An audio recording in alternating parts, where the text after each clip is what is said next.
hold hands and close your eyes. It's midnight, and you're listening to the Ghost Story Guys.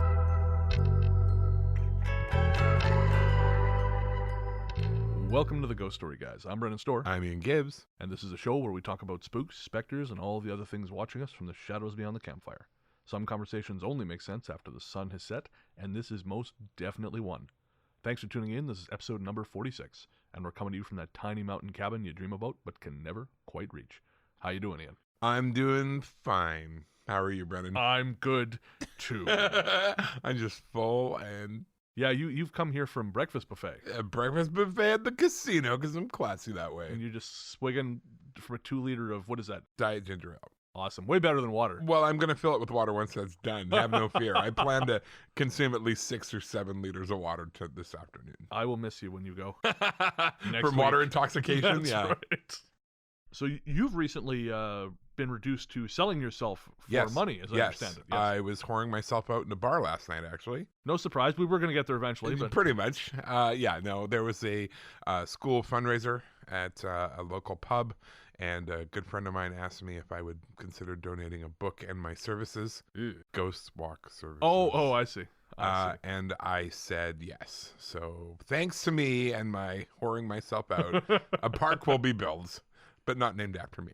Well, which is disappointing. Yeah, there's a... Never mind, I'm not going to say that. So, no, it went really well. I had a good time, but I was also more than happy to leave the Drunk Moms Club that turned into the bar. I am not much for the bar scene these days. No, I'm too old. Yeah. Too old and cranky. Oh, I think I was too old and cranky at about 25. 22 for me. Really? Yeah, I remember when I hit 21, 22, I came back from school, went to the bar with my friends, and I went, why am I here? Oh, yes. I never went to school, so I had to take a little longer. Yeah, you were... Hold your education over my head. I'm so sorry. That's right. It wasn't a good education, if that helps. Very poor quality. Oh, that's all right then. Okay, good. Oh, that's a relief. So, yeah, it was a fun night, but I was ready to go home. I bet. How about you? What's been going on? My wife and I went to go check out the new arcade here in town. Tell me about that. There's a lot of buzz around this arcade. There should be. It's great. It's Quasar's Arcade, it's called. And yeah, we went there and dropped $10 each on pinball. Nice. And they've got quite a few machines. Now it's a retro arcade, right? Like it is very 80s kind of retro. I don't even know if they make new arcade games anymore, so I guess they would have to be retro. I'm refinished. But the pinball machines are all lovingly restored. They had a lot of the licensed ones like Ghostbusters, Indiana Jones. Very cool. They had the Aliens one, which was a blast because that one, it's like $250 to play it. I mean, you'd love it. There's balls flying everywhere. I went axe throwing, so you just want to watch your mouth. Of course you did. How is axe throwing? Well, it was very close to Quasar's, actually. It's pretty close. Is it? Where of course, it's on Lower Fort. Lower Fort and Wharf. Yeah, right. In that building. Yeah. It was fun. We went as our sort of Ghost Walk end of the season party. Okay, yeah. So we had a few beers and then we went axe throwing. Nice. But it was oddly liberating. When I threw that first axe and it hit the wall and stuck in the wall, I had this overwhelming sense of, I had done something very bad. Right. Because I remember getting yelled at for doing shit like that when we were camping. So to actually be encouraged on how to do it. Of course, yeah. It was a lot of fun. Now that I've done it, I'm probably good. Do what I mean? Is that you want to do again? Nah, I mean, it's kind of like bowling. If it's there, okay, I'll do it. But I'm never going to wake up in the morning and go, you know what I really want to do today? I really want to go bowling. Yeah, it's just... I loved bowling. Back when we had a bowling alley here, yeah, I did like bowling. Yeah. I mean, there's Langford Lanes, but who the hell wants to go to Langford? Well, yeah. It's fancy, though. Is it? I've never been in. They have really good food, or they did when I was there. Really? Table service. Oh, okay. They bring it to the lane and... Well, when I was working for that driving company, we picked up a few people there. Oh, I'm sure. Yeah. That's as close as I ever got. Maybe I need to check it out. I guess we should get going on the... Oh, right. The whole show thing. The reason we're here. Yeah. This episode is something I've been looking forward to for a while. This is our first responders episode. Yes. Stories told by paramedics, police officers, and firemen. And as I actually work for a police department, this is pretty cool. Absolutely. And I will say, though, we only really found one fireman story. I guess they're all too busy posing for calendars to... And doing their hair. Yeah, of course. Yeah. Yeah. And working out. Yeah, absolutely. That's kind of what takes up 90% of their day. Yeah. My wife used to work for the police back in England. Right. And that's one of her favorite saws is Yes. how stupid firemen are. The bucket heads. Yeah, exactly. Yeah. We had a police officer transfer Right. from being a police officer to the fire department, and no one talks to him. Really? Yes. Well, because the police, no one's ever happy to see the police show up. Right. Everyone's happy to see the firefighters show up. Right. Right. So there's this real sort of professional kind of Tension. Yes. Right. Good way to put it. But they're very important and they put out fires. So. Oh, absolutely. Yeah. And we also have a great musical guest on this episode. Oh, tell me. The musical guest is a Canadian artist from Calgary. That is Moonrunner 83, featuring Megan McDuffie on vocals. But That's cool that there's vocals. We don't usually have vocals. no, that's on it. our Yeah. stuff. A lot of synthwave artists, well, I guess a lot don't, it seems. Yeah, yeah. But no, Moonrunner is really great. I actually bought a shirt, which I quite like. Wow, cool. Yeah, the song is called Streets. You can find that at his Bandcamp page, moonrunner83.bandcamp.com. It's available, of course, on all the major streaming platforms. And we are going to have a little giveaway as well, which you'll be able to find at the end of the episode. All right, when we come back from the break, stories from emergency services.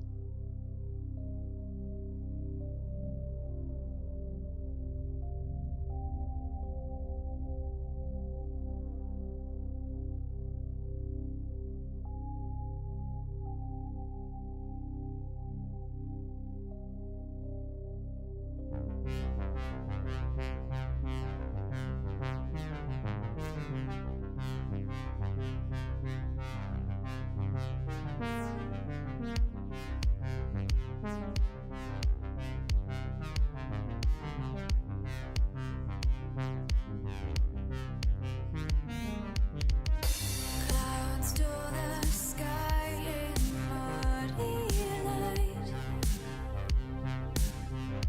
Ashes rain, a silence blanketing the steel. We'll never be the same. Wander the streets with all the ghosts. Remember how it used to be. Welcome back. As we said before the break, we've got some stories from first responders we're going to be sharing with you. And Brennan's going to lead us off with the first one. I can do that. Good. The sketch. Back in the 1990s, I was still a cop and working in rural Nebraska. I distinctly remember patrolling town one winter when we had several abandoned homes in town. One house in particular seemed to have attracted the attention of copper thieves, so we were told to keep an eye on it. This one time I went to check on it, it was 7 p.m. Dark as hell outside because of the winter. Since the house was on a corner lot, I had a clear view of almost all the exteriors I drove around it, and everything was shut up tight. 2 hours later, I drove past again, and the back door was wide open. That was new. I parked and approached the house on foot, but nothing else looked disturbed, and by that I mean there weren't even footprints in the snow. At that point, I called dispatch to explain the situation and asked them to send me a county sheriff for backup. Then I pulled my flashlight and shone it through the open door. The interior of the house was a mess. At some point it had been gutted, the plaster walls torn down, debris strewn everywhere, and a thick, undisturbed layer of dust on top of everything. Since there were no footprints in either it or the snow, I rationalized the door must have blown open in the wind, and I relaxed some. I was just about to secure the door when, from upstairs, I heard a loud thump. Then the sound of children laughing. Dealing with delinquent kids is a pain-in-the-ass part of my job, so I sighed. Knowing full well the dust was going to play hell with my allergies, I went into the house and loudly identified myself. The kids seemed to pay no notice, and their noises continued.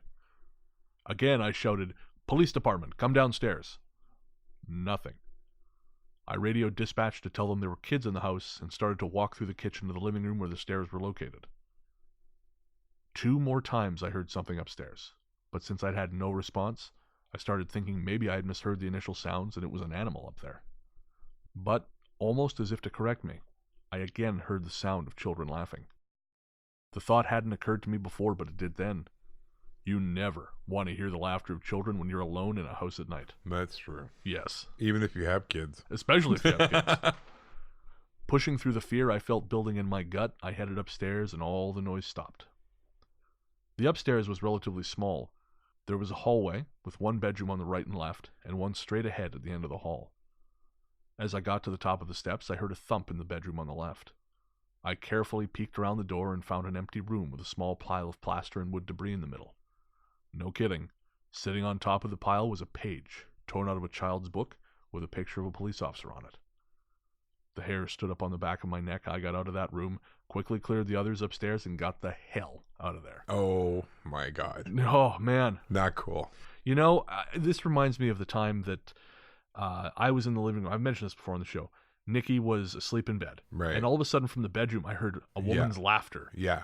And I walked into the dark bedroom, said, "Sweetie, you all right?" Total silence. And then she laughed again in her sleep.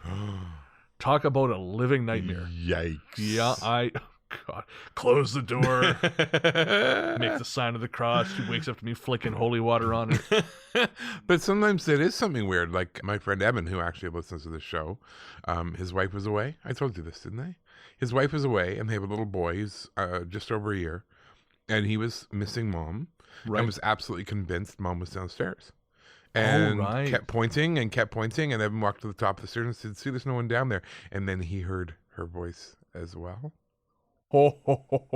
Yeah. I don't think I've heard that one. Yeah. Yikes. And it took him almost an hour. And he had to go down there with his son to show him that no, mom's not down here. No one's down here. And half of him is sort of convincing his son there's no one there. And the other half of him is like, holy crap, this is not good. Do what you want to the kid. Just don't hurt me. Here, take him. So, I understand that. Hearing other voices in the house. Oh, no, hard not okay. pass. This next story is called The Invisible War. My dad spent his whole career as a copper and is a stereotypical straightforward bloke with it, who has little time for anything you might label as paranormal. That said, he describes one event from about 20 years ago that he can't explain. One late afternoon in autumn, he was patrolling with a colleague in Newbury when they were radioed and asked to check out reports of a fight on the rural outskirts of town. Apparently, the sounds of an altercation had been heard coming from a field, and locals were concerned, but hadn't been able to describe or give any more info. When they got to the field in question, my dad and his colleague hopped the fence and headed inwards, not immediately seeing or hearing anything. It was gloomy and a little misty at ground level, but apparently just about enough light was left in the day to see that there wasn't anyone about. They gave the field a sweep and were on their way back to the car when, as my dad describes it, suddenly, quote, all went mental, unquote. Shouting, screaming, the sounds of an almighty fight completely surrounded him, even though he was stood in a field completely empty apart from his colleague. He says 3 things in particular stick with him. First, that he wasn't scared at the time. Perhaps he would say that, just sort of confused. Secondly, the look on his colleague's face that basically said, "You're hearing this too, right?" After a short time, the sounds just stopped, and they made their way back to the car and called in to say nothing was going on. When pushed, he admits it felt like he was in the middle of something significant, and that he thinks he felt and not just heard the fighting around him. And with hindsight, he was more frightened after the event than at the time.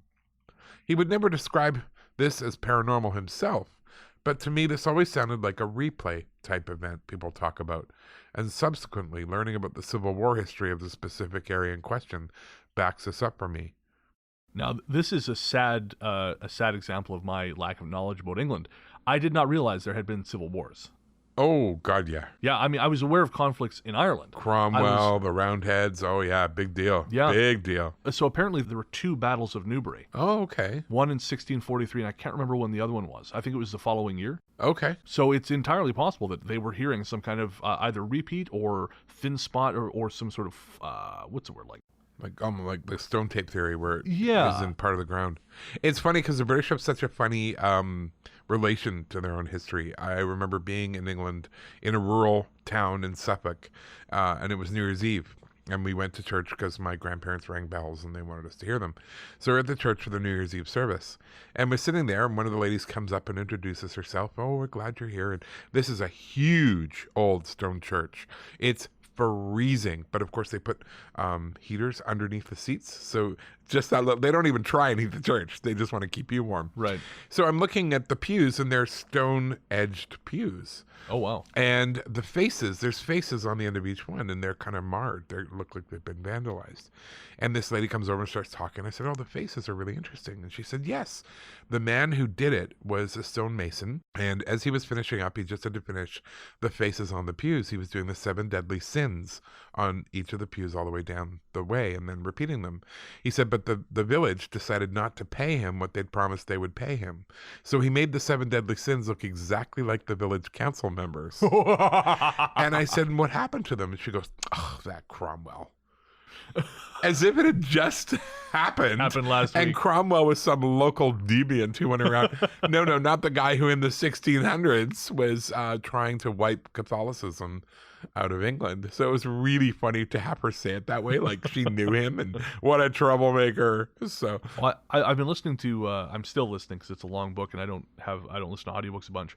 God's Bankers by Gerald Posner. oh, okay. It's about the Vatican Bank, the history of the Yes, Vatican Bank. yeah. I got to say, man, him wiping out Catholicism, not such a bad thing. I know, it's pretty fucked up. I'm at the point now where they're helping the Nazis escape post World War II. Yeah, Grotesque. yeah. I mean, I know. oh, it's sick. The worst thing, I think the thing that has infuriated me the most is that the rounding up of Rome's Jews happened in view of the Vatican. Yeah.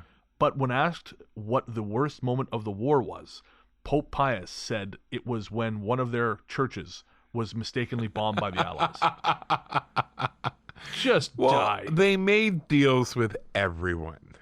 Hitler, Mussolini, like Yeah. whoever, whatever they needed to do to make sure they held on to their wealth and power.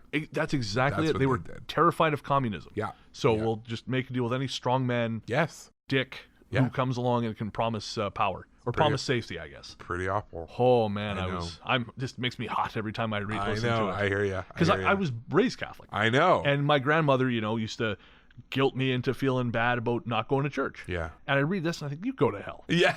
You know? Turns out you were right not going to church. Exactly. Yeah. Frozen.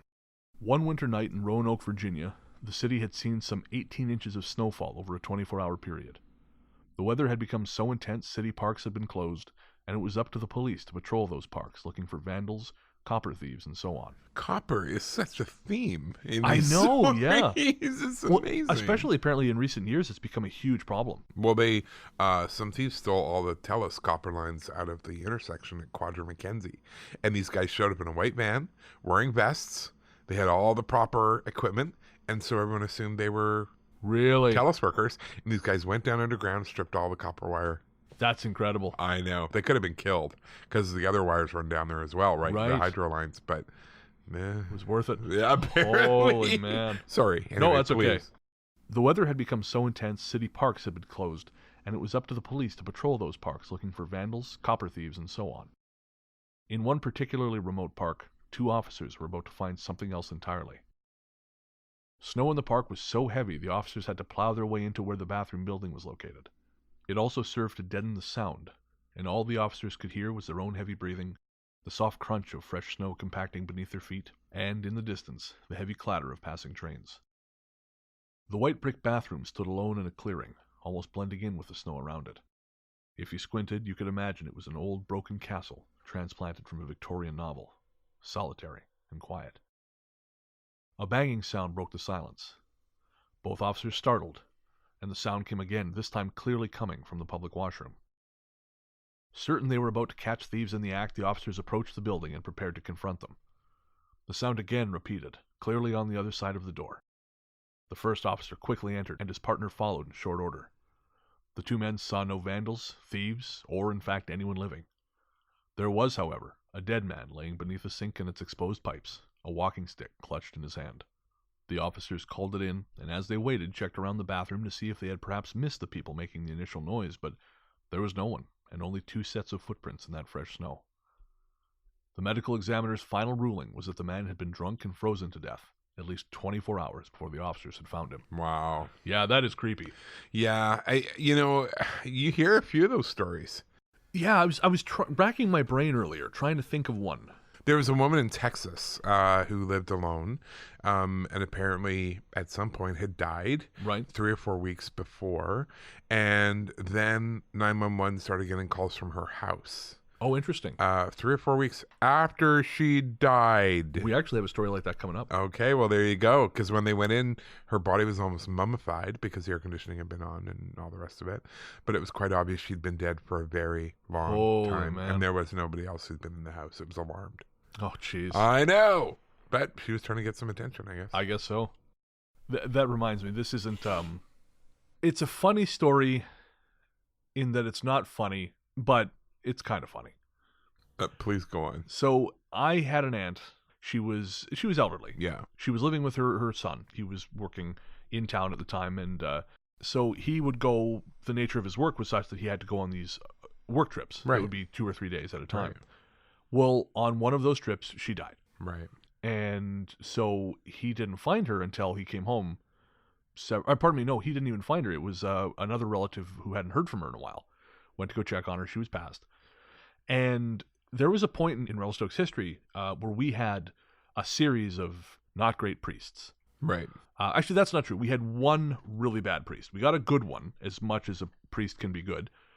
And then the old Italians were so angry at the changes he made to the church. Right, yes. You know, because he dared to renovate the rectory a bit. He wanted the windows to open. And What? How dare he? I know. And most heinous of all, he wanted to move the tabernacle from one side of the altar to the other. Yeah. The old Italians were furious. Furious. And they complained so much to the diocese, he was removed. Why are church politics so bitter? Because the stakes are so small. I worked for the church for 15 years. Of course, yeah, you get it. Absolutely. So anyways, we lost him. Father Gilles was his name. And Right. again, he was a decent guy. Yeah. As far as it goes. He was replaced with, I can't remember the guy's name, but he was a drunken boob. Right. Father Marcel. Right. And he was a younger guy.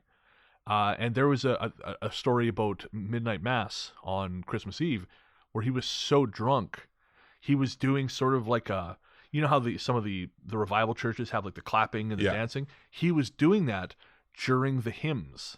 Oh, no. And someone's baby was crying, and he said, well, I'd like to thank you for bringing your screaming baby to... Yeah, he was... He was tuned. It would have been entertaining if you didn't have a stake in any of it. Well, that's it. So anyways, the reason I bring this up is so my... Yeah, tell me the funny part about your dead The aunt. funny part about my dead aunt. It's, no, it's not funny. But it really tore up her son that Right, she died alone. right, It right. really did. And I can understand that. It would upset me. We all die alone. Well, true. Yeah, thank you. You're welcome. Thanks for reminding me of that. Where's my therapist? The number? inevitability of death. Yes. But it really upset him that he wasn't there for her. And so, we just didn't talk about it because it's not necessary Right. to talk about it. Right. The priest in his, is it a eulogy when the priest gives it? Yeah.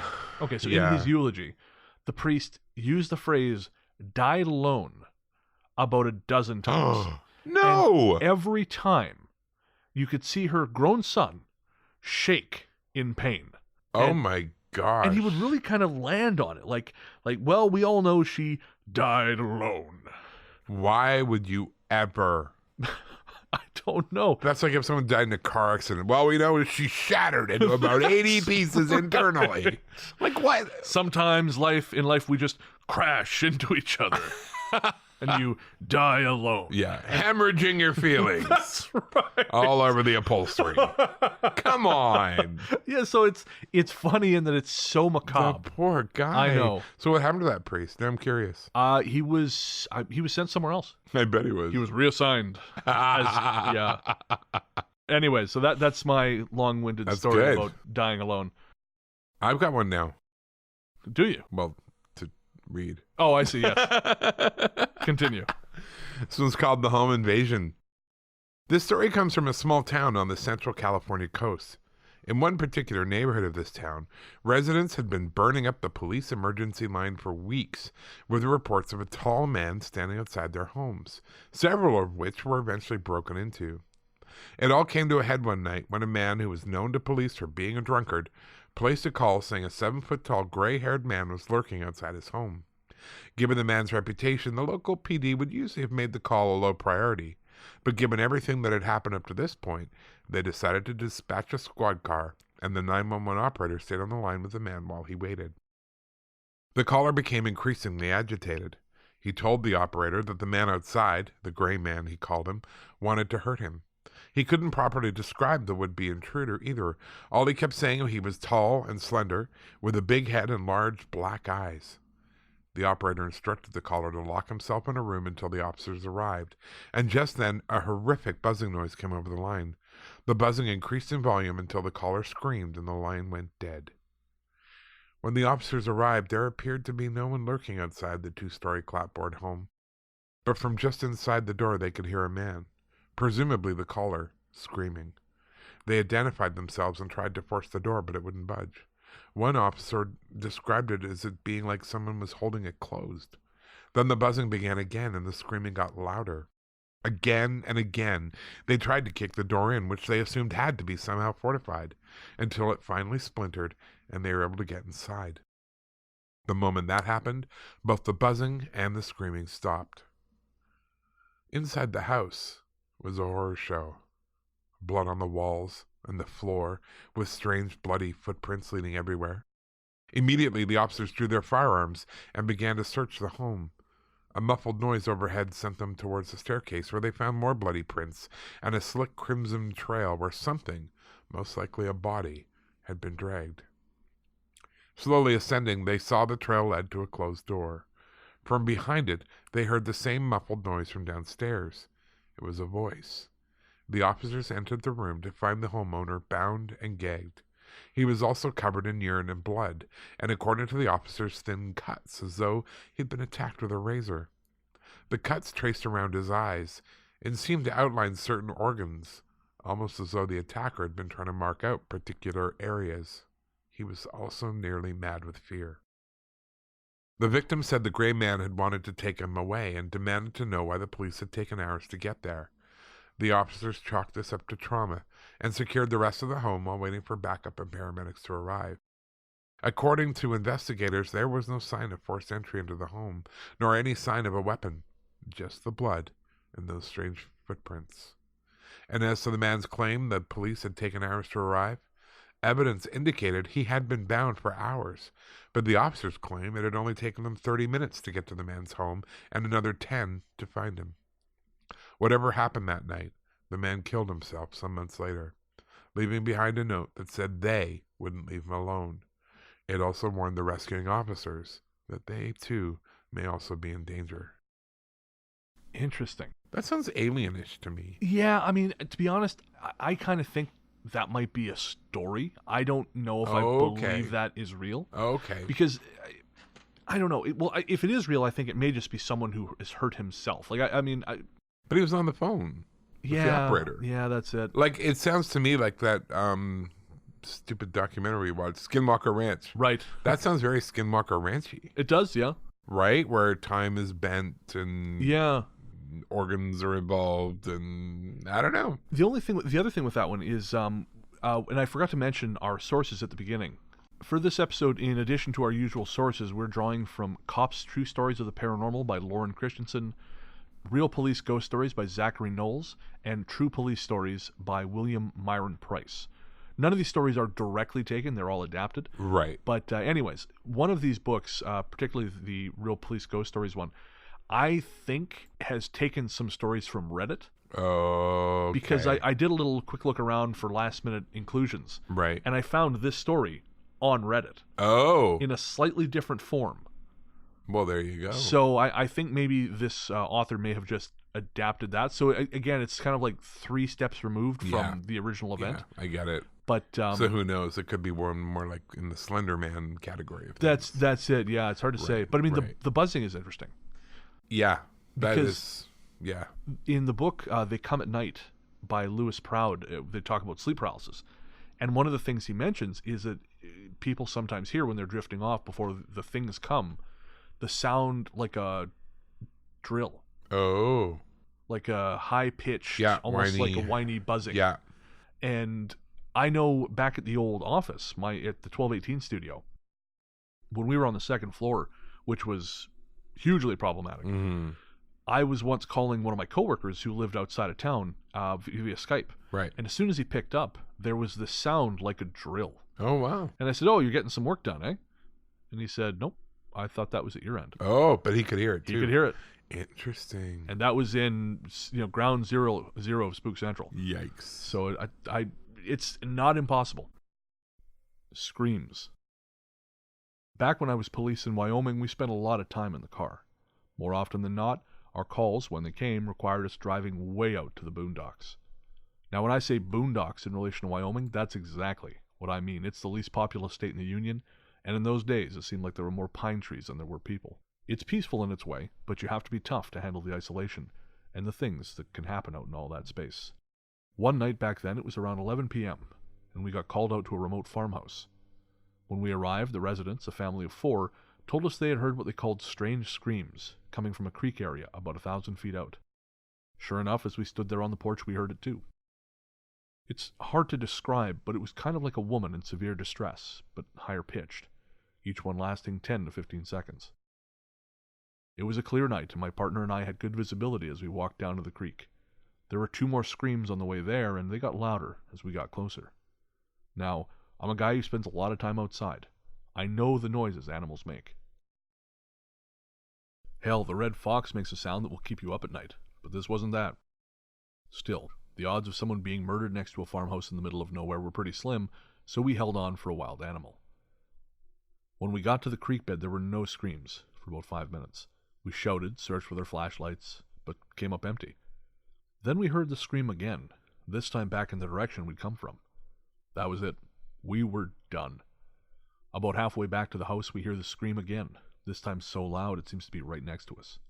We swung our flashlights everywhere, looking for eye shine, rustling grass, anything that would suggest we were being tailed by an animal. But, again, nothing. We traced our steps the rest of the way back to the house, and then we heard the scream come from the creek again. This time it lasted about 30 seconds, and was much, much louder than before. We told the family we couldn't find anything, that it was probably a couple red foxes mating up a storm, and, well, they seemed to buy it. Then we left. I still don't know what it was. Again, as an avid outdoorsman, I know no animal makes a cry like that, especially one that can move stealthily without being spotted by flashlights. There was something else that bothered me too. During summer in Wyoming, there's always some type of ambient animal sound. Frogs croaking, crickets chirping, owls hooting, coyotes howling, so on. But on that night, there was nothing until the screams had stopped and we were leaving. At that moment, a frog started croaking. It gives me the creeps just thinking about it still. So what are your thoughts on that one? Well, I remember reading this one when it came in, and as I was reading it, thinking, well, like mountain lions make that kind of noise, and it's Wyoming, and all those sorts of things. And then I got to the end of it, and he's like, I know no animals make that cry. So I'm not there. I did not hear the scream. I can't identify it. So you kind of have to go with what he's saying, right? That's it. I mean, I looked up what the red fox sounds like. Yeah. And it's horrible. It's a horrifying noise. Yeah. It literally sounds like someone being murdered. Oh, wow. But it's very quick. Well, donkeys too, actually. Have you ever heard donkeys screaming? No, donkeys scream. Oh my gosh. You need to Google that at some point. Really? I got warned. I stayed in a farm on Pender Island one time. Right. And I was in a guest house in the field, and they're like, just so you know, in the morning, no one's being killed. It's the donkeys. And I'm like, oh, it can't be that bad. They're donkeys. No. They scream. Why do they scream? What's going on? Like a good morning call. Good Lord. It's terrible. terrible. Okay, well, I'm going to look this up. Yeah, Google it. Oh, my God. That is a truly horrific noise. I told you. Oh. I never would have guessed that. No. Oh, wow. Yeah. I mean, it's still, it's awful, but it doesn't sound like someone being murdered. No, not at all. It's just awful. I mean, I don't know. I kind of feel like it'd be a good name for a book. When the donkey screams. When the donkey screams. Very kind of Silence of the Lambsy. But not. Not. Yeah. More loud and more Shrek jokes would be. That's right. I know what's making the donkey scream. Oh. Well, the dragon was... I always wondered about that. That's so weird. Yeah. Yeah. Moving on. A call. 3 years ago, our elderly next-door neighbor died suddenly in her house. She wasn't found for 5 days. Fast forward to last summer, my neighbor's house had stayed empty since her death, and we didn't think much of it. I was sitting in my house watching a movie, and all of a sudden about 8 police cars appeared, sirens blaring and their light bars sweeping across the neighborhood. Some of them parked in my driveway, so I went outside to see what was up. I wouldn't be doing that. Yeah, no. 8 police cars show up, guns drawn. I'm staying in. Stay inside. One of the officers went through some quick formalities. They asked if I'd seen anything strange in the last little while. I told him I hadn't, and hesitantly asked what was going on. He said that 911 had received a call from my neighbor's house, and when the operator picked up, the line went dead. I decided to stay at a friend's house that night. So someone called 911 from the dead woman's house. Yeah, and it was Ugh. empty. Had been empty. Jesus. Yeah, and not uncommon. That's what you're saying. Yeah, Yeah, that's uncommon. a crazy thing. It is. It kind of reminds me of something that happened. I've probably mentioned this on the show before. I was out walking with a friend one night, and we stopped in front of St. Anne's Academy. Oh, which is yeah. this huge, is it like mission-style building? Yeah, it's massive. Amidst these grounds. It's said to be very haunted. Oh, it is. Yeah. And across the street from the apartment buildings we've talked about before. St. Joseph's. St. the Joseph's, hospital. which are very haunted. Yeah, and St. Anne's is in my book, Victoria's Most Haunted. I forgot about that, of course. Yeah. Available everywhere. So one night it was about 11 o'clock, and we had stopped walking. We were just sort of leaning on the low wall at St. Anne's, talking, kind of looking at the academy through the trees. We were there maybe, 20 minutes, when all of a sudden a police SUV pulls up behind us, and the officer says, "Hey, are you guys the ones who called 911?" And we said, "Nope."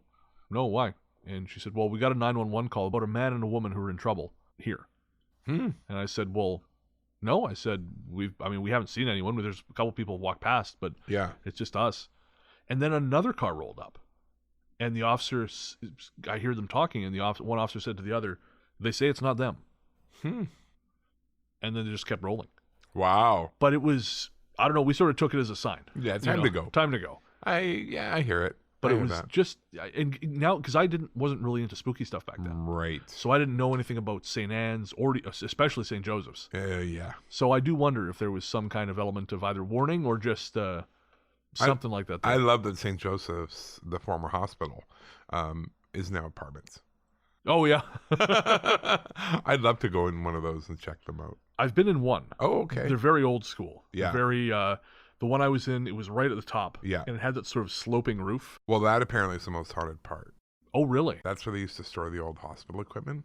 Oh. And everyone hated going up there because the building didn't have an elevator. Right. And so if you needed a wheelchair or a gurney, you had to go up and then 2 people and haul it down the stairs. Oh. But every time anybody went up there, as soon as they opened the door and walked into that area, one of the pieces of equipment would roll out to meet them. So it wasn't a super popular place for them to go and hang out. Well, I know about the elevator thing because I had to take a mattress out of there for something. Oh, no. Me and someone else had to take this enormous mattress down 4 flights of stairs. I was going to say, it's not like it's 2 stories. No. It's was a substantial building. right So at the the fact top. they haven't put an elevator in it is a little baffling to me. Oh, can you imagine the expense? Oh, I know, but if you're going to rent it out for apartments, I guess they're cheap rent. Probably not in this city. Well, the higher you go, maybe the cheaper it gets. That's right. This next story is called The Lights. This story takes place on a partially built real estate development in the American Southwest, 1992. One summer night around 1 a.m., police officer Jim Tate was passing by this neighborhood, a new build in which only 8 houses had thus far been completed as model homes. The developers had been concerned about break-ins and had asked local PD to check in on it during the night shift. Work crews had gone home much earlier in the day, so Officer Tate was concerned when he saw that lights were on in all 8 model homes. Tate asked dispatch to get in touch with the site's security guard, and the 2 men met up near the main gate to walk the property and turn everything off. It wasn't until they made it to the 4th home in the estate that things got weird. On the main floor of that home, the 2 heard a click, followed by all the lights going off at once. They first assumed this was part of a grid-wide power outage, until they looked next door and saw the lights of that house still ablaze. Just then, another click, and the power came back on.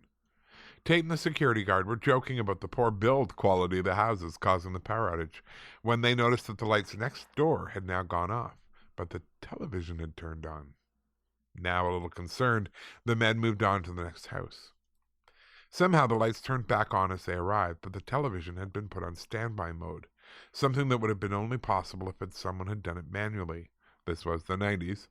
No one had left the home as they approached, and a search turned up nothing unusual, so the pair were at a loss. Tate and the guard were in the final home, having turned on the last of the downstairs lights, when they heard a series of clicks from upstairs. It sounded like someone flicking light switches. The men turned to look at each other. They had already been upstairs. Nevertheless, they went back up and checked every room. Finding nothing, the guard went around the floor, turning off all the lights, until all that remained was a single dimmer switch. As he approached it, the lights started to dim of their own accord, then brightened again.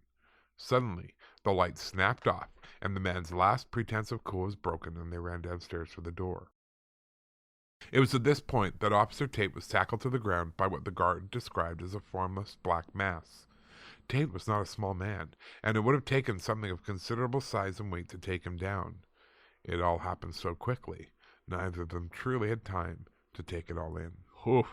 Wow. Yeah, and there was a little bit that I couldn't find room for, but that security guard had also seen what looked like a shape-shifting animal on wow. that site. Something that Wow. he saw that looked like a skunk and was then a dog and was then a different kind of dog. Yeah. So it sounds like it was in the desert, American Southwest. Yeah. So I wonder what was going on there. That's it. Again, you mentioned Skinwalker Yeah, earlier. It yeah. kind of sounds like that sort of thing. Yikes. It also reminds me of a story that was on Shannon's show once. I can't remember the episode number, but there was a police officer who responded to a call and was attacked by a shadow creature. Really? Yeah. Oof. So it's not unheard of, which is And not cool. no, man. I tell you, it's bad enough you got to face down dudes with guns. Never mind fucking shadows. Shameless black masses. Yeah, that's right. The skeptical fireman. The firehouse where I work has had a few different strange things happen over the years. The most common thing, which many of us have seen, is a misty figure moving through the rec room and out towards the apparatus room. It'll happen to guys on their own or groups of guys. It doesn't seem to discriminate. The other things we've experienced are more run-of-the-mill. Doors will swing, chairs upstairs will move. When no one else is around, you'll hear people walking across the floor or up and down the stairs. Even with all this, we're a pretty skeptical bunch, so a lot of the time we'll try and write this stuff off. Or at least we did until a friend of a friend stopped by the firehouse with her kids for a tour. This lady reads tarot, tells fortunes, all that jazz. She'd never been in the firehouse before, didn't seem to know anything about the place and its history, yet after the tour she says to me, "Do you ever have any guest appearances here?" I thought she meant other people wanting tours and started talking about that when she cut in and straight up said, "I meant ghosts." Fireman. Yeah. I played dumb a bit. Really? Played dumb. But then she went on to describe our misty figure from head to toe, saying she had seen him too. We're still pretty skeptical, but that's hard to ignore. That is hard to ignore. I love how you can say skeptical then. Yeah, yeah, Well, yeah, you know, maybe... We're still pretty skeptical of the misty figure. That's right. We've seen a ghost walk in front of us, sends us letters, and periodically just manifests inside our television and Turns says, "I down am our real." beds. Yeah, Yeah. yeah. That's ridiculous. The Shadow Man. The American South can be both desolate and beautiful in equal measure. Its moss-wreathed cypress trees and fields of switchgrass are as much a part of that land and its history as the cracked earth which anchors its oil derricks. It is an old, powerful place, webbed with swamps and run through with the invisible magic currents which obsess all of us in one way or another.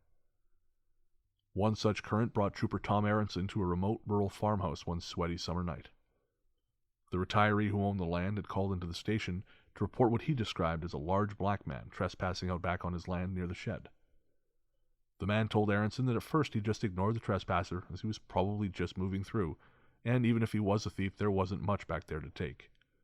The problem came, he said, when the large man stayed on his property, seeming to watch the big house from the shadows. Aronson thought the old man was, in all likelihood, making something of nothing, but he had to check it out anyways.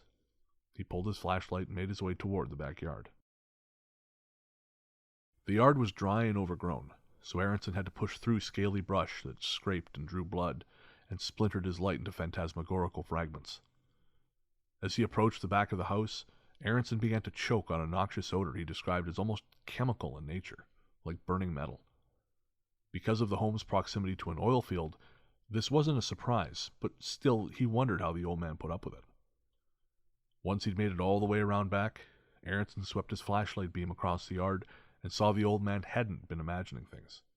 There, next to the shed, was a huge black shadow in the shape of a man. The figure had wide shoulders, its lower half obscured by scrub brush, and seemed to be completely without features. Approaching closer, Aronson finally picked out a single detail on the figure's skin. Raised bumps which seemed to cover its entire body.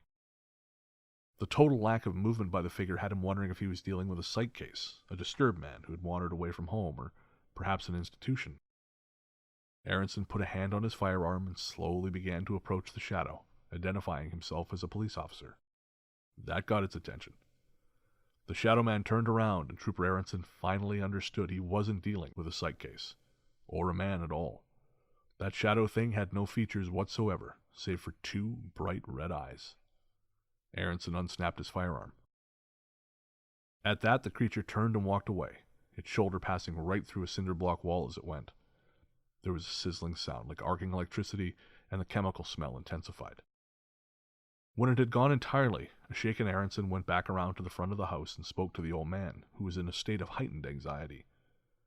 Apparently Aronson had suffered a bout of lost time, as he thought the entire experience had taken, at most, a handful of minutes, but the old man claimed he had been gone at least half an hour. Regardless, Aronson told the old man a version of the story that didn't involve anything remotely paranormal, and continued with his shift. In the days following this encounter, he fell seriously ill, his hands and face peeled, as though suffering from terrible sunburn. Though he eventually healed and went back to work, the memories of that night, and the scars, still mark Aronson to this day. That's not good. No, but again, kind of skinwalker wrenchy. Yeah, and actually, the burns thing. That's why I'm thinking of that. Yeah, because there's that sense of like UV exposure, Yeah. which John Keel used to talk about. And then all those poor people got cancer from it. Yeah. So that's pretty... I tell you, man, I mean, you hear stuff Wow. like this, and I think, why does anyone want to have these encounters? You know? 'Cause I know don't. No. Never you know, have. just imagine having to deal with illness. Like some people, well, as we saw in the Skinwalker doco, Yeah. some people have died Yeah. as a result of their injuries. Yeah. Which yeah. is just hard pass, man. Well, and it's got all those hallmarks, that bending of time. of course. Um, That really scares me. Yes. The time dilation thing really frightens me. Yes. And then the whole exposure and hands and face peeling. I think for me, the time thing scares me because those legends, like ancient legends about Yeah. guys who go somewhere and then come back and they think it's just been a short time, Yeah. but when they come back, everyone they know is dead. Yes. So much time has passed Yeah. that everyone they know is dead and gone. Mm-hmm. That horrifies me. I know. You know, I can't imagine. No. Not to mention, where's all your mail been going? Right? There could be flyers. I know. All these deals you're missing out all those coupons expired. Come on. It's too painful A moment to even think of. for the fallen coupons. For the fallen coupons. So that wraps up the research stories that the guys Okay. found. Now we have two sets of listener stories that I'm very excited Love about. it. The first is from Erin, who is she'll explain it herself. I work in Alberta as a primary care paramedic. I work in Calgary and also the northwest half of the province from Slave Lake all the way west to the BC border. I also worked for a time on Siksika, a reserve southeast of Calgary by about an hour and a half, and close to Gleason. It is a land area of 696 square kilometers, making it the second largest reservation in Canada. My first day on the job, I was bright-eyed and bushy-tailed. I was eager to get started and to learn the ropes. Me and a couple of the other full-timers met in the garage of the fire hall where we all stayed. I'm not sure how we got on the topic, but I'll call him Chris. Chris looked at me and said, "Oh, don't freak out if the water turns on in the bathrooms. It tends to turn off on its own." I, of course, gave Chris a perplexed look at this. For some reason, I decided to ask what he meant. Chris then informed me that the showers and taps in the fire hall had a tendency to turn on and off when no one was using them. He didn't seem freaked out. He just seemed to accept the oddity long ago. He then went on to inform me that the fire hall was built on the path of the First Nations people where they traversed before winter to get to safer and warmer grounds before the snow set in. He informed me that people had died on this trip often, or from what he'd been told. I couldn't find any information to prove this, however. Standing at the doors of the garage, Chris then pointed to the old brick building across the field. If I wasn't freaked out already, I was by now. My thoughts were no longer on the calls I would be running. Chris explained to me that that brick building was the Old Sun Community College, which used to be a residential school. Chris informed me that sometimes at night when the college was cleared out, you could see children waving from the windows. Oh, Not okay. yikes. Time passed and I put those thoughts out of my mind. One night we'd gotten a late call. We come back from a medical call around 3 a.m. I was the only female at the station this tour. We worked 48 hours. Our sleeping quarters, living area, was in the basement of the fire hall. I walked down the hallway to use the bathroom. I stopped outside the girls' bathroom. That's when I heard the shower running. I hadn't left it on before leaving for the call. I stood there staring at the door. Chris came down after finishing his paperwork and had to walk past me to get to the kitchen. He shot me a look, and I informed him that the shower was running and I wanted to know if anyone else was here. He simply gave me a look. Don't worry, it should turn off soon. I know that Chris couldn't have gotten past me, run down and turn the shower on before I got there. Suffice to say, I didn't brush my teeth before bed that night because that was a giant nope. After this, I would announce my entry into the bathroom. Hey, I'm just here to brush my teeth, pee, shower. I felt stupid, but for some reason it just made me feel better. I'm glad the water never turned on when I was in there. As for the brick building across the field when we were outside, I often felt like I was being watched. Sometimes at night, I could see the lights in the windows of the building. They'd be on 1 second and off the next. Wow. That is creepy. That is creepy. And Aaron, I understand because when I was house sitting for Ian earlier this year, I would walk in because his apartment is very haunted. I would walk in and say the same thing. I'm just here to feed the fish, water the plants, Yeah. and then I'm out of here. Yeah. Don't worry, I'm not going to stick around. No. Sometimes it just feels like you need to do that. Interesting. Recently, I was working in McLennan in northern Alberta. At this particular station, we don't sleep in the fire hall. That must be a relief. Yeah. Across the parking lot, still attached to the working hospital, is an abandoned hospital wing. Oops, spoke too soon. I was going to say this is not an Spoke improvement. too soon. The wing used to be used for long-term care patients. They decided it would cost too much to renovate it, so 4 of the rooms have been converted for use by EMS. Creepy, right? Yes. Yes. I slept the first night fine. Second night, I had a hard time staying asleep, waking up at random and tossing and turning. The third night, something woke me up from my dead sleep in the middle of the night. I was awake, and my heart was pounding. I kept my eyes closed, trying to force myself to calm down to go back to sleep. That's when I heard it. It was like a deep, growling voice, but it was as static was overlaid it. The voice was quick, and I couldn't make out words, but it sounded angry. I instantly shut out the noise, told myself and whatever it was I didn't hear it, and then I stayed one more night in that room and nothing happened. The next day I picked up a gentleman on a call, and he informed me that he used to work in the hospital, as well as the long-term care wing which I was currently staying in. In an uneasy voice, I asked him if it was haunted. The patient laughed at my unease, but didn't give me a definitive answer. What a dick. Oh, no. Dude, I would just... Here's some more... You go to sleep forever now. Have some Smart ass. morphine. Sleep. You know what, though? I mean, abandoned wing of a hospital. It's Oh, haunted. Yeah, 100%. Just give it. I think the abandoned wing of any building, because that much empty space, Yeah. you're going to have things just cluster there because there's nothing else around. No, I they can agree. be left alone. I agree. Yeah. And in a hospital, Jesus. Oh. Yeah, they don't even need to be abandoned to be haunted. That's exactly it. I feel like what's interesting is that deep growling voice was static laid over it. That's very similar to those stories we were sent by that fellow who asked us not to name him. Yeah, that's right. He had the same thing. He was just drifting off to sleep, and he had an angry voice in his ear Yeah. after he'd been trying to sort of probe what was happening in his apartment. That's right. That's really interesting. Yeah, so it's fascinating that it's more than one Thank you, person. Aaron, for Yes, those. thank you very much. Amazing. And our final story today comes from Hannah, and Hannah is the fiance of our researcher Luke. Yeah. Hannah works as, I guess it's 999, Yeah. in Dispatcher, England. Yeah. which, if you don't know, is the equivalent of a 911 dispatcher. But easier to dial. Yes. The first story is from a call I took about a year ago. It was from a young-sounding male, and when I asked what happened, he said he needed help. Okay, so why do you need help, I asked. The response I got was not the one I was expecting. My dead daughter won't leave me alone. Oh, no. Yeah. So I treated this the best I could, triaged him, and stayed on the line with this guy until an ambulance crew got to him. Throughout my time on the phone to him, he told me his daughter had died as a baby, and was now 5 years old and would follow him around, poke her head around doors, and play hide-and-seek with him. The strangest part was he sounded completely calm throughout, and I believed that he 100% believed what he was telling me he was seeing, though we can argue over the cause of him seeing it. When the crew eventually arrived, I heard the guide say, "Can't you see her? She's right there. She's waving at you." And I have never hung up quicker at the end of a call. That's sad. I mean, because Yeah. it sounds like... A little mental. Yeah, helps. mental illness. But that is sad. And for him to have been tortured or self-tortured for the last 5 years. Oh, I can't even just- imagine. It's like a prison Yeah. because you're the only one who knows. Yeah. Oh, God. Yeah. And there's one more. So the second call I didn't take, but I've listened to the tapes and talked to those involved and can 100% vouch for it. We got a call a few weeks ago at about 1:30 a.m. from a male, literally gasping for breath like he's about to stop breathing. He can't give an address more than a general area, not appearing to know where he is. We get police and ambulance looking in the area and ask him to find the address somehow. The call taker is asking him to find someone, look for a street name, and bang on doors, which we can hear him doing.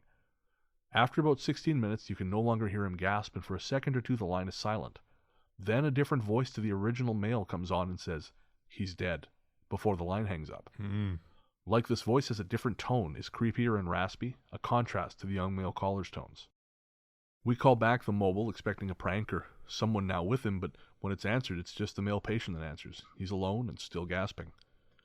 After another 15 minutes, he manages to tell us a pub name, and the police find him first. We asked police if he had been assaulted, as that was briefly mentioned at the start of the call, and they say they don't know, but he's definitely struggling to breathe. Ambulance crews arrive on scene, and the patient is acting very strange, looking behind him and in mirrors constantly. The crew nip into the back of the ambulance to grab something, and when they come out, he has completely disappeared without a trace.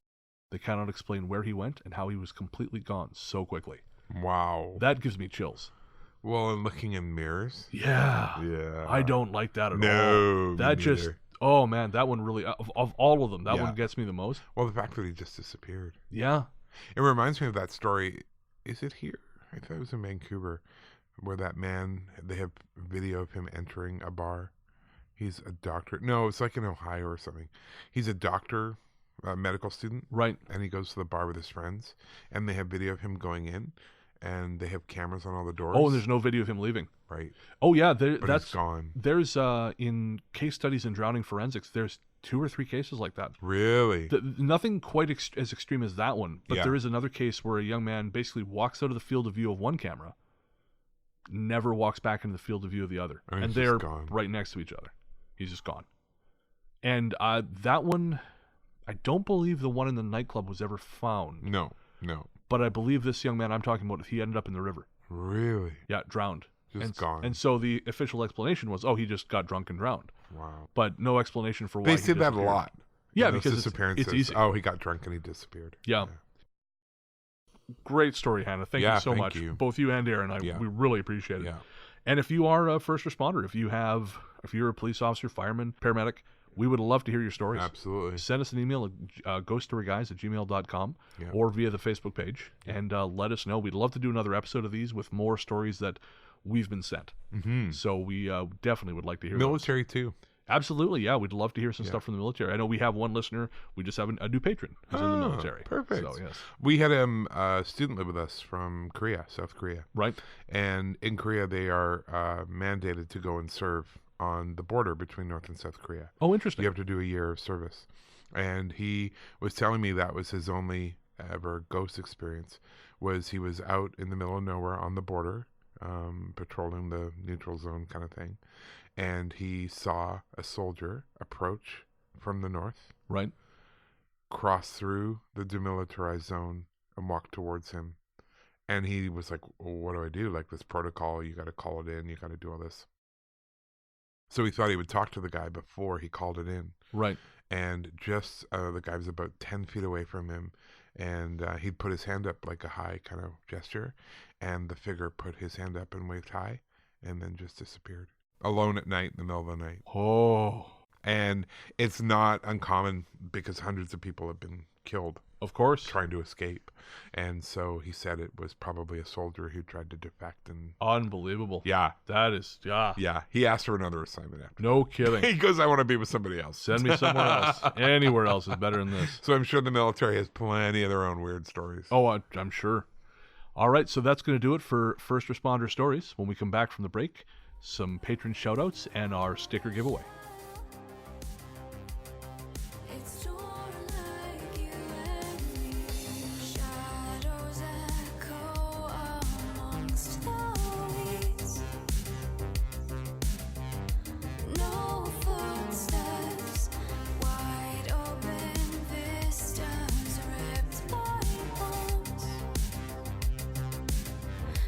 trying to forget. Wander the streets with all the ghosts. Remember how it used to be. The other broken hollow shell. It's torn like you and me.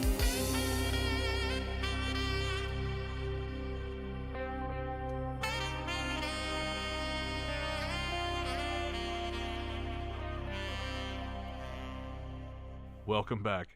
As always, we'd like to thank our researchers Luke Greensmith and Anthony Germaine for their work on this episode. Yep. And we'd also like to thank our new patrons. Yay! Of course, we'd like to thank all our patrons, but we'd especially like to thank our new ones. Victoria Reagan, Emily Clausen, Elisa Merlino, Doug McDonald, Christopher Kuhns, Paula Ryan. Torstensen. Okay, well, it came up quick and I was panicked. Paula Torta. See, I can't do it. That's okay. Sorry, Paula. Deidre Atwood. And that's good. That's great. Thank Yeah, you yay! so much, everyone. You help us keep the lights on. You help us pay for the studio, pay for all our gear, and but you make our lives so much better. Oh, absolutely. Cannot tell you how much we appreciate it. Yeah. Before we move on, I thought I'd say we had a disagreement on episode 45 about whether a certain patron's name was pronounced one way or another.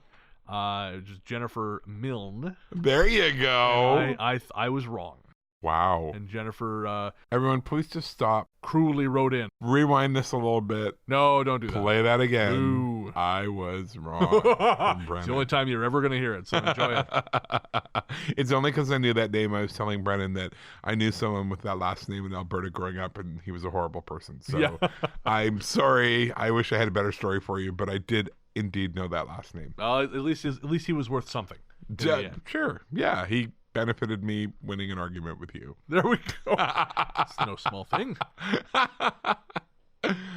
Speaking of Patreon, we've decided, after a few people have asked, to open up a $20 level. We have. Part of the reason we've done this is, one, people have asked. Yeah. And two, we got these really great Ghost Force postcard magnets We did. that are super cool. I love the whole Ghost Force thing. We just so love it. fun. Designed by Catherine Holmes, Yeah. who's from here in Victoria. Yeah. They're great. They're 5.25 inches by 5.5 inches by 4.25 inches. Yeah, they're not tiny. No, they're not tiny. They're substantial magnets. Great fridge magnets. Yeah. And so we've decided to open the $20 tier, and the reward for that will be the additional rewards, because Yeah. you will get All the other rules. all of the other rewards, which you can find at patreon.com/ghoststoryguys. Yeah. Ghost Story Guys. You will also get the postcard size Ghost Force magnet. You will get 3 postcards of various night shots, and there will be several available, so everyone will get slightly different variations. Yeah.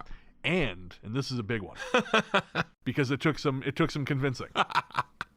You will get a digital download of Ian's 1995 bestseller Christian country album, Aware of Wonder. Wow. Recorded by a then 22-year-old idealistic young Ian Gibbs. Very idealistic. In the heart of Alberta? No, New Brunswick.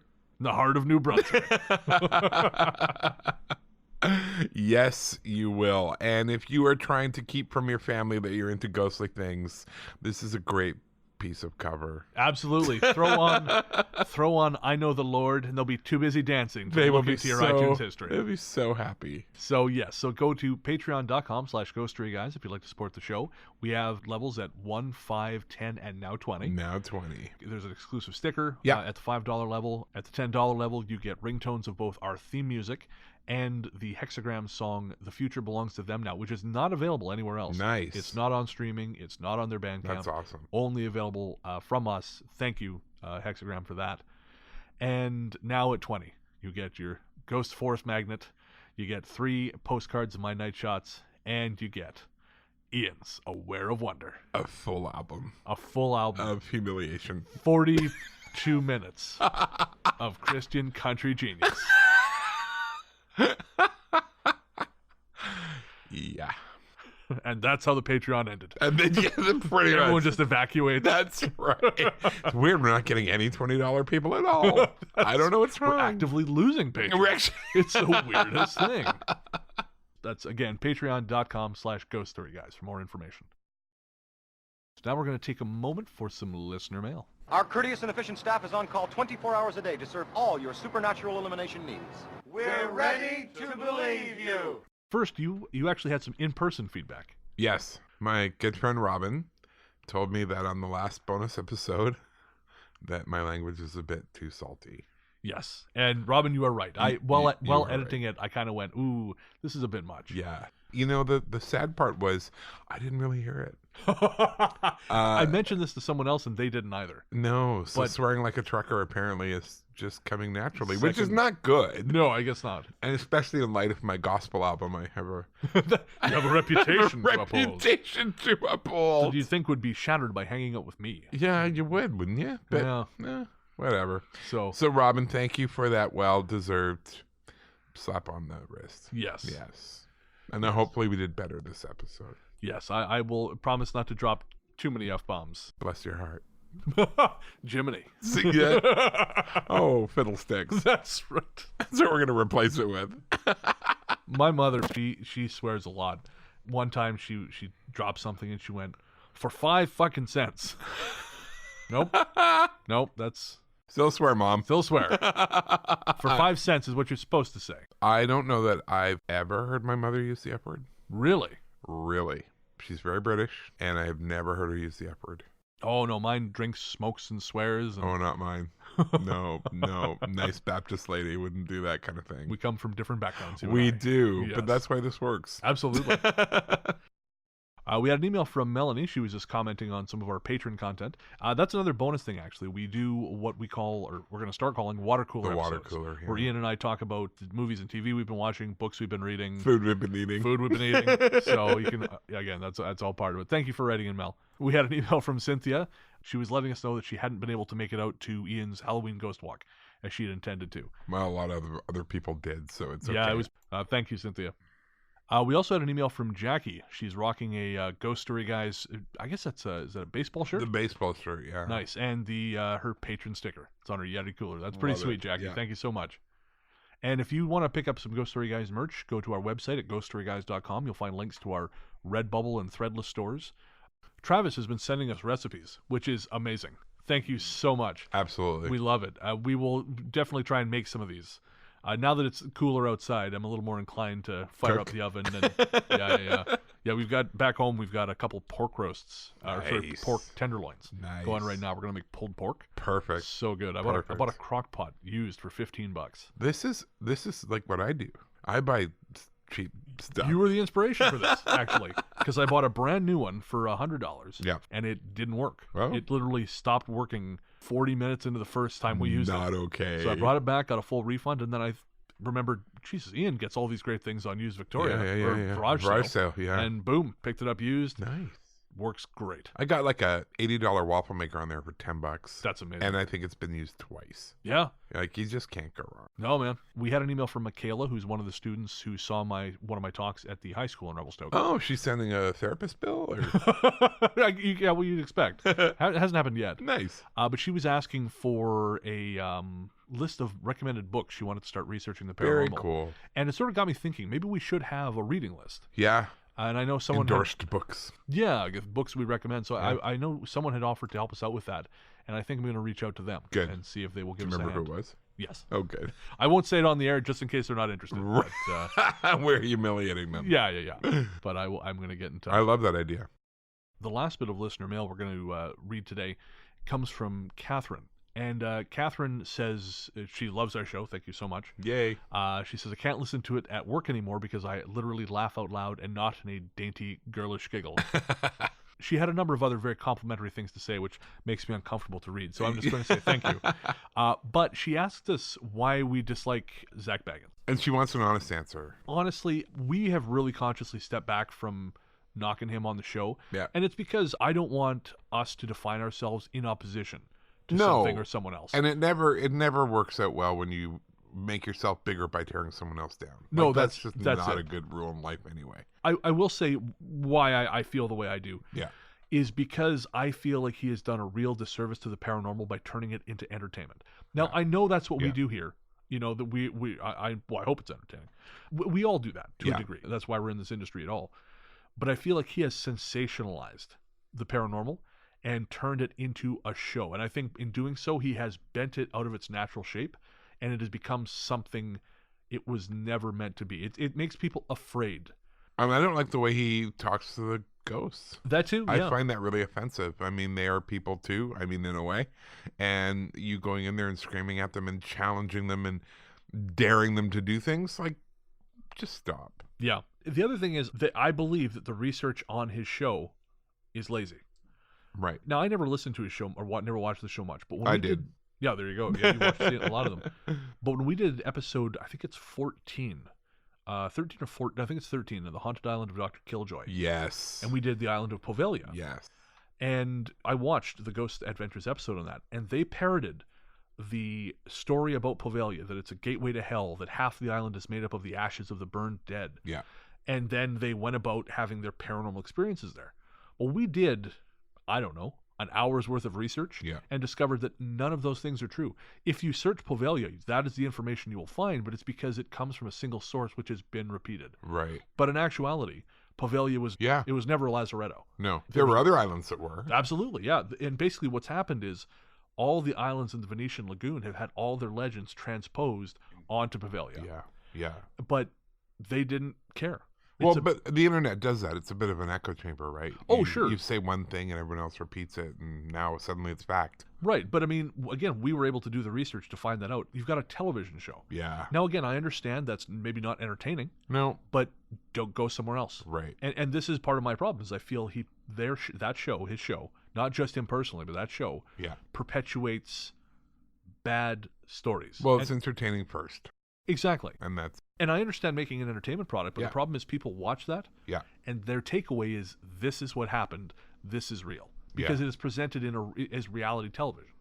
And that really bothers me. Yeah. Because, again, there's enough weird stuff in this world that we don't need to make shit up. No, I agree. Very much so. And it just, So that's why. Yeah. That is why. I am not a huge fan. That said, his haunted museum in Las Vegas is cool as hell. Nice. So if you're in Vegas, make sure to check that out. Again, I don't like what the man has done. I disagree with his core philosophies. But that museum is a great museum. Cool. So that is that. Thank you for asking, Catherine. And I think that's going to do it for listener mail. Thank you to everyone who wrote in. If you want to send us something, again, we're at ghoststoryguys@gmail.com. We write back to everyone. Yep. And we love hearing from you. It's do. just fantastic knowing that you guys are out there and you are enjoying what we do. I'd like to thank our musical guest on this episode, Moonrunner83 and Megan McDuffie. The track is Streets. You can find that at moonrunner83.bandcamp.com. I believe they are working on a new album, and I'm excited to hear it because I'm a big fan of the album Streets, which that comes from. Cool. So finally, the last thing before we leave, we're going to be giving away some stickers. The stickers are 2 designs from Brett Manning, who is an artist, I believe, who listens to the show, and I'm quite a big fan of her work. The stickers, one is Mariah Krampus, which is Mariah Carey as Krampus. Brilliant. And the other is Black Shuck. What we're going to do is, if you share this episode on your social media, just tag us. That is your entry into the draw. We're going to be giving away 10 sets of 2 stickers. Okay. So you get 1 Mariah Krampus, 1 Black Shuck. Nice. And we'll be picking 10 winners. We'll announce those on our next show. That's in 2 weeks' time. If you want 2 of these fantastic stickers designed by artist Brett Manning, they're pretty cool. just share that episode. That's episode number 46. And we will enter you in the draw and we'll be in touch. Nice. If you want to find more of her work, go to brettisagirl.com. That's Brett with 2 T's. And there are links to her Etsy shop and her photography and all those things. I guess that's going to do it. Do we have anything coming up? I don't think so. No. I mean, if you want to hear more of my voice, I do a weekly music show, Largely the Truth. Who wouldn't? Who wouldn't? It's Wednesdays at 8 p.m. Pacific on 92.5 Stoke FM or via the web at stokefm.com. And that's just, that's an hour worth of me talking and about 45 minutes worth of music. So I'm still doing the odd ghost walk, but things have definitely settled down because they're only on weekends now. Oh, right, yeah. Love that winter schedule. No kidding. So if you do want to do a ghost walk with Ian, send us an email. We'll let you know what his schedule is like, and we'll set you up. Mm-hmm. And if you are passing through Victoria, we've had Arwen was mentioning she's going to come here in the spring. Yeah. We'll get together with you. We'll grab a coffee. We'll chat. Just let us know in advance, and we'll do our best to make that happen. Even if both of us aren't available, odds are one of us will be. Probably Brennan. Probably me. All right, I guess that's going to do it. We'll be back in 2 weeks with a new show, and until then, Into the darkness we go.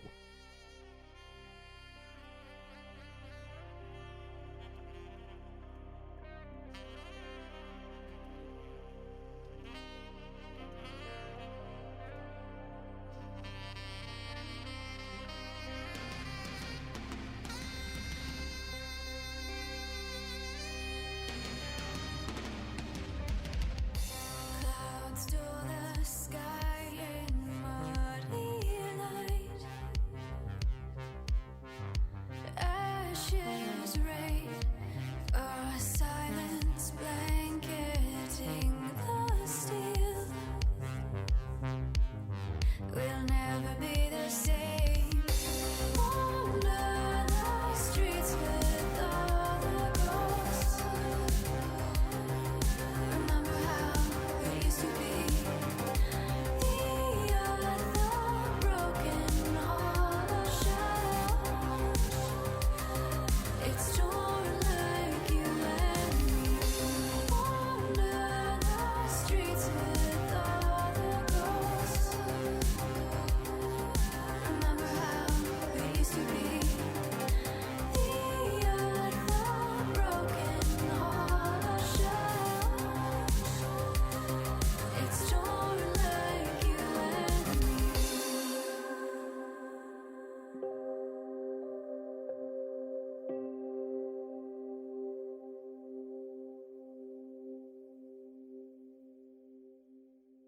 and I believe she's not Canadian. He is. Right. I'm just glad you didn't say Anne Murray.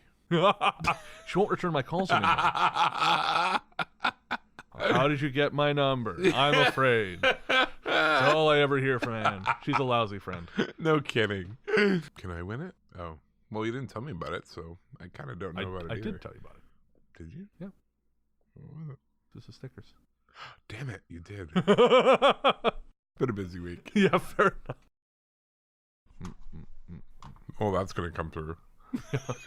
Clack, clack, clack, clack, clack, clack, clack, clack. Oh my God, a tap dancing bear, run!